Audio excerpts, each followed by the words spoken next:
शादी के बाद क्या बेटियां पराई हो जाती है? पति 2 दिन के लिए ऑफिस के काम से दूसरे शहर जा रहा था तो पत्नी से बोला कि चलो तुम्हें तुम्हारे मायके छोड़ देता हूँ। अकेले यहाँ घर में रहकर क्या करोगी और तुम बहुत डरपोक भी हो। वह खुशी खुशी तैयार हो गई। मायके का दरवाज़ा खुला था। माँ और बाबा बाहर बालकनी में बैठे खाना खा रहे थे, अचार और चटनी के साथ। हालचाल पूछने के बाद उसने अपने बाबा से कहा, आप तो कभी अचार और चटनी के साथ रोटी नहीं खाते, तो आज क्यों?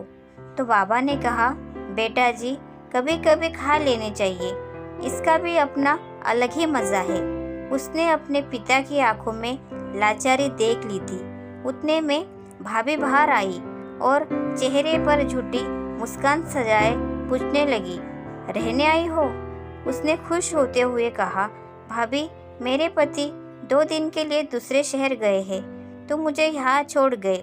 भाभी कहने लगती है, बैठो तुम्हारे लिए चाय पानी लेकर आती हूँ।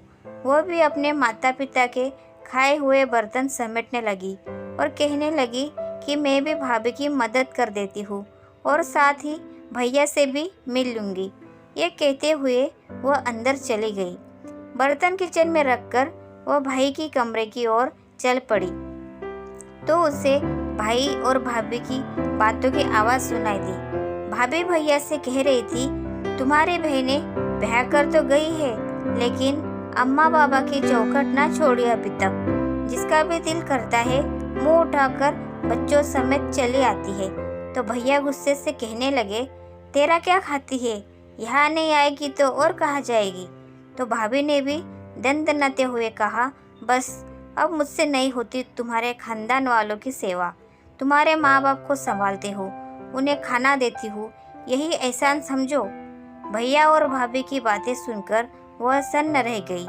उसकी आवाज़ तो उसके मुंह में ही दब गई और वह उल्टे पांव वापस होने लगी। थोड़ी देर बाद फ़ोन पर झूठ मूठ की बात करते हुए बाहर निकली। अच्छा माँ जी, आप लोग आए हैं गांव से? पहले ही बता देते तो मैं मायके नहीं आती।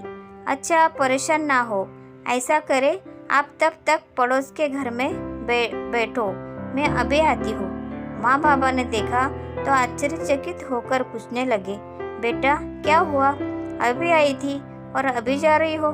कहने लगी, नहीं माँ बाबा, मेरे सासू और माँ ससुर जी आए हैं, उन्हें ऐसे कैसे छोड़ दूँ? अभी जाती हूँ, फिर कभी आ जाऊँगी। आप दोनों अपना ख्याल रखिएगा। अपने आंसुओं को दबाते हुए वह अपने माता पिता से मिली और बोझल कदमों के साथ खुद को हौसला देते हुए अपने घर को वापस चली गई।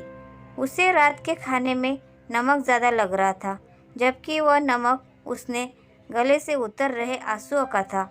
यह सच है कि माँ बाप से होते हैं, लेकिन कभी कभी उनके होते हुए भी वो बेबस होते हैं। तो फ्रेंड्स, आपको ये कहानी कैसी लगी प्लीज़ कमेंट करके ज़रूर बताएं और वीडियो को लाइक शेयर सब्सक्राइब करना ना भूलें। धन्यवाद।